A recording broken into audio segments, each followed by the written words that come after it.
Fedeli amici telespettatori, eccoci di nuovo insieme per una nuova puntata del vostro telegiornale preferito Telenutria, direttamente sulle frequenze di Birichina TV.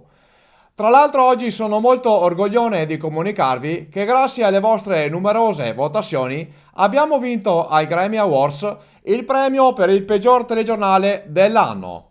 Questo ci ha dato una grande soddisfazione e ci spingerà a fare ancora meglio, riportandovi come sempre le migliori notizie direttamente dalla vostra città.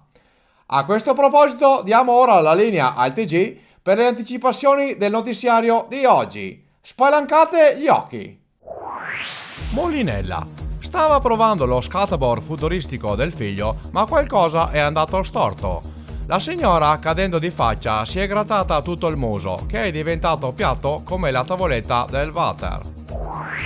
Questa simpatica famigliola si stava accingendo a fare un'escursione sull'Adda, ma il capofamiglia si è incapellato ed è dovuto scappare in India per evitare le furie della moglie. Milano. Festeggiavano insieme la laurea, ma hanno spaccato tutti i faretti. Il preside ha revocato la laurea e gli ha conferito un diploma di terza media. Santa Maria Maggiore. Scendeva allegramente dal monte con il bob, ma aveva lasciato i freni sul comodino.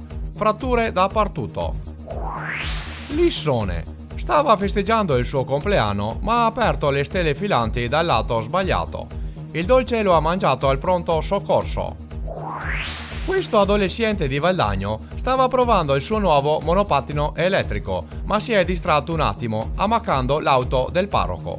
Il giovane è stato battezzato sul posto. Lago di Garda. Questa allegra famiglia aveva noleggiato un moscone per fare il giro del lago, ma la mamma pesava 112 kg.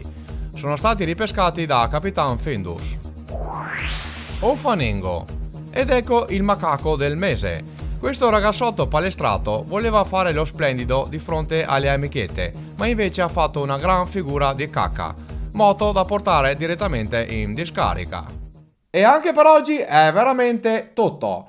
E da parte di tutta la redazione di Telenutria, che sono io da solo, vi ringraziamo ancora per la vostra fedeltà e per averci dato la possibilità di vincere questo favoloso premio. Ci vediamo la settimana prossima con le nuove puntate di Telenutria, il telegiornale ignorante.